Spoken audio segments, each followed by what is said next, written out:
நீங்கள் இணைந்திருப்பது முஹப்பத்தின் செய்திகளுடன். பேருவளை பகுதியில் சமூகங்களுக்கிடையிலான உறவை கட்டியெழுப்பும் நோக்குடன் களுத்துறை மாவட்ட அஹதியா சம்மேளனம் வருடாந்தம் நடாத்தும் இஃப்தார் நிகழ்வு கெச்சிமலை தர்காவில் 16ஆம் தேதி நடைபெற்றது. மாவட்ட சம்மேளன தலைவர் MHM ஒயின் ஹாஜியார் தலைமையில் நடைபெற்ற இந்த இன உறவு இஃப்தார் நிகழ்வில் பௌத்த கத்தோலிக்க சமய பாடசாலைகளின் மாணவர்கள், ஆசிரியர்கள், பெற்றோர்கள், சர்வமத தலைவர்கள், அரச ஊழியர்கள் என பலரும் கலந்து கொண்டனர். பேருவளை மொழியமலை அபினவராம பௌத்த விஹாரையின் அதிபதி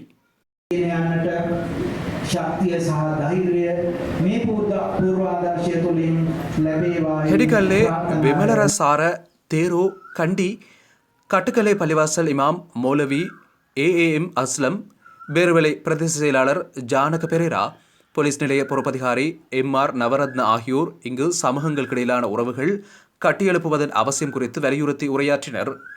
பேருவளை நகரசபை முன்னாள் உறுப்பினர் அரோஸ் அசாத், பேருவளை திடீர் மரண விசாரணை அதிகாரி முகமது நசீன், மாவட்ட அஹதியா சம்மேளன செயலாளர் முகமது ஹிசாம் உட்பட உறுப்பினர்கள் பலரும் பங்கு பெற்றனர்.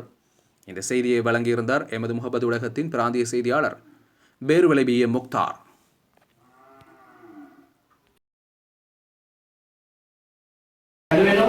නැවතත් රස්සාව කරනවා, නැවතත් හම්බ කරනවා.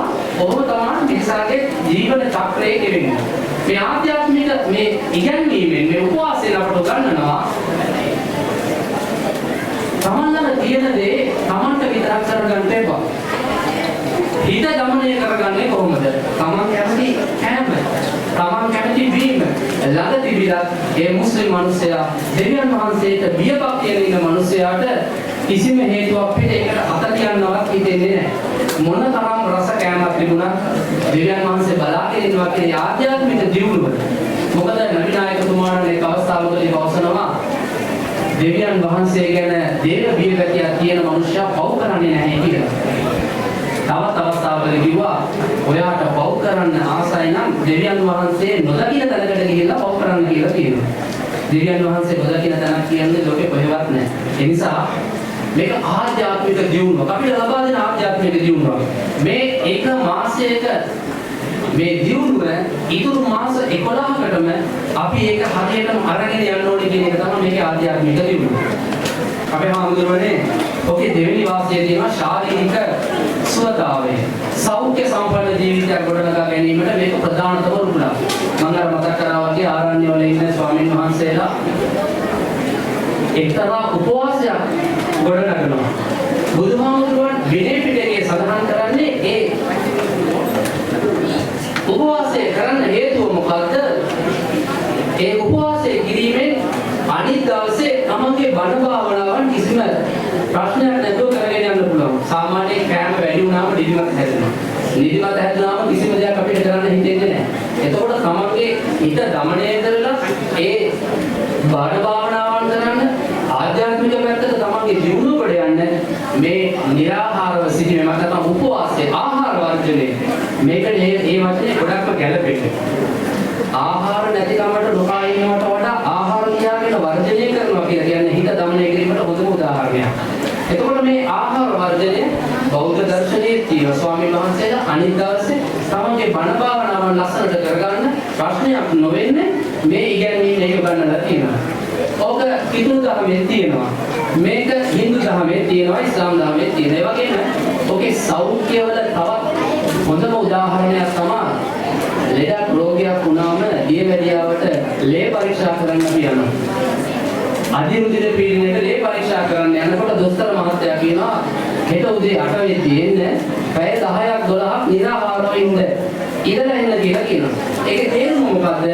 මිනිස්සේ කුසලින් ඉන්නකොට තමන්ගේ ශරීරය තුළ තියෙන සියලු අවයවයන් සමතුලිතතාවයට පරිවර්තනය වෙනවා. පැණි රස කෑම අනිත් කෑම ඔක්කොම කාලා අපි ලේ බලන්න ගියාම රුධිර පරීක්ෂා කරන්න ගියාම හරියට අපිට රිසල්ට් එක හම්බ වෙන්නේ නැහැ අපේ හාමුදුරුවනේ. ඒ නිසා තමයි පැය 12ක් 10ක්. පැය 10ක් 12ක් ඉන්නකොට මේ ශරීරයේ තියෙන සියලුම අවයවයන් සමතුලිතතාවයට පරිවර්තනය වෙනවා. මේක සෞඛ්‍යමය වාසය. අපේ හාමුදුරුවනේ කියන්න ඕන ප්‍රධානතම දේ තමයි මේ උපවාසයෙන් අපට ලැබෙන මහඟුම වාසියක් තමයි සමාජීය මෙහෙවර. දවසකට 3 වේලක් බඩ පිරෙන්න කන මිනිසයාට බඩ පුරව ගන්න මිනිසයාට දුප්පත් මිනිසයාගේ දුක තේරෙනවාට ඉස්ලාම් නිතරම අපිට උගන්වනවා අනුකම්පාවෙන් ඔබට ගිහිල්ලා සානුකම්පිතව කල්පනා කරන්න කියලා. ඔය සානුකම්පිත භාවය කියලා කියන්නේ අපි හදා ගන්න ඕන දෙයක්. අනුකම්පාව අපිට හැදෙනවා. හැබැයි සානුකම්පිත භාවය කියලා කියන්නේ අපි හදා ගන්න ඕන දෙයක්. මේ ඉස්ලාම් මම හිතන්නේ ප්‍රදේශයට ආවිත් අපි ස්ථානාන්තරිතම අඳුර ගන්න ඕනේ කියලා ආවදී උදේ පොලිසිය ස්ථානාන්තරිතමාගේ මතයි. ඒ වගේම අපේ දැන් ඔයාලා මෙතෙන්ට එකගෙන ඇවිල්ලා යම්කිසි පණිවිඩයක් දෙන්නනේ මේ හදන්නේ. වෙනදාට ඕගොල්ලෝ ගොඩක් වෙලාවට පන්සලේ දහම් පාසලේ බණ මණ්ඩලේ තමයි වාඩි.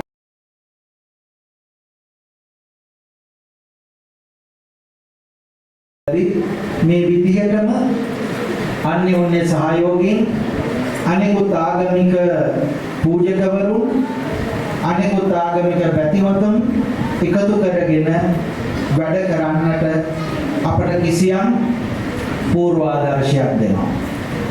කතෝලික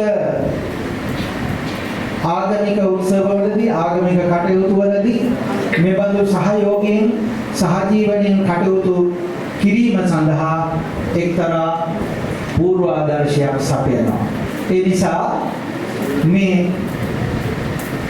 මේ උපවාස සමය අත්හරින මේ උත්සවය ලංකා ඉතිහාසය තුළ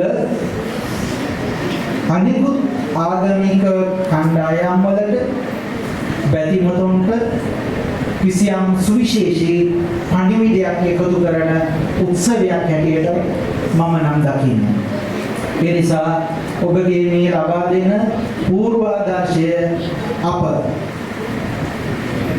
මේ සියලුම මහා සංඝරත්නය වෙනුවෙන් සියලුම දහම් පාසල් ගුරු බවතුන් වෙනුවෙන් සියලුම දහම් පාසල් දුවා දරුවන් වෙනුවෙන් අපගේ ගෞරවය ආචාරය ඔබ වෙනුවෙන් පුද කරන්නට කැමැතියි. ඉතින් අපි අපේ ආගමික ඇදහිීම් ආගමික විශ්වාසයන් අප තුළ තබා ගන්න අතරතුරේදී එකිනෙක ආගමික විශ්වාසයන්ට ඇදහිීම් වලට ගරු කරමින් අපේ ආගමික කටයුතු ඉදිරියට පවත්වාගෙන යමු. ඒක තමයි අද දවසේ ඔබ අපි සියලු දෙනාටම ලබා දෙන සුවිශේෂී පණිවිඩය.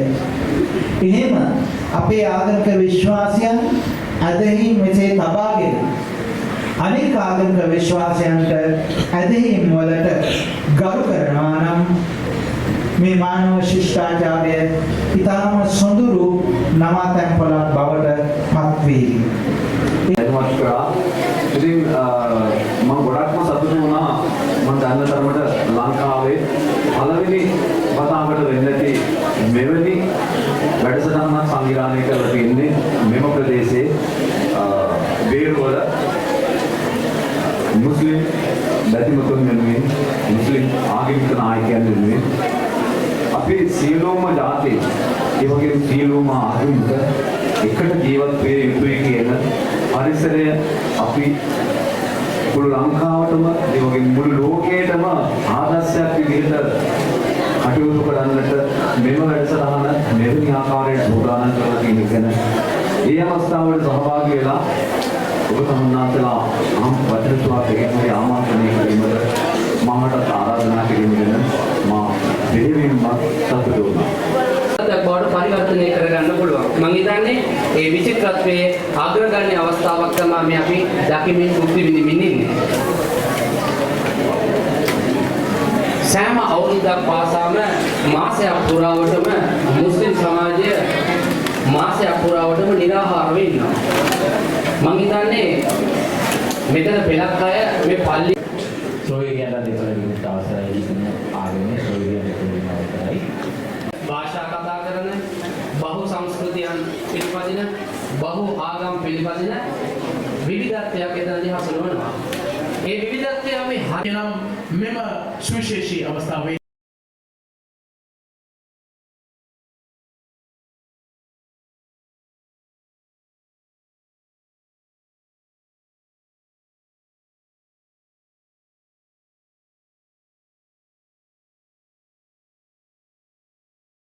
சேவை வாழ்க்கையில் வாழ்க்கை ஒரு முறையே மறுமையிலும் அதுவே மகர் அடிப்படையில் மார்க்கப்பட்டுள்ள கல்வி அறிவுள்ள தொழிலுள்ள நல்ல குடும்ப பின்னணி உள்ள இஸ்லாமிய குடும்பங்களிலிருந்து மணமகன் மணமகள் திருமணம் மறுமணம் நம்பிக்கையான அமானித சேவை. உங்கள் ஆவணங்கள் பிறரிடம் கைமாறாது. உங்கள் சுய விவர கோவையினை முஹப்பத் நிக்காஹ் ஃபவுண்டேஷன், கொழும்பு, ஸ்ரீலங்கா. தொடர்புகளுக்கு 0777 94 36 36, வாட்ஸ்அப் 072 36 36 36 1, இமெயில் muhabbat.lk@gmail.com.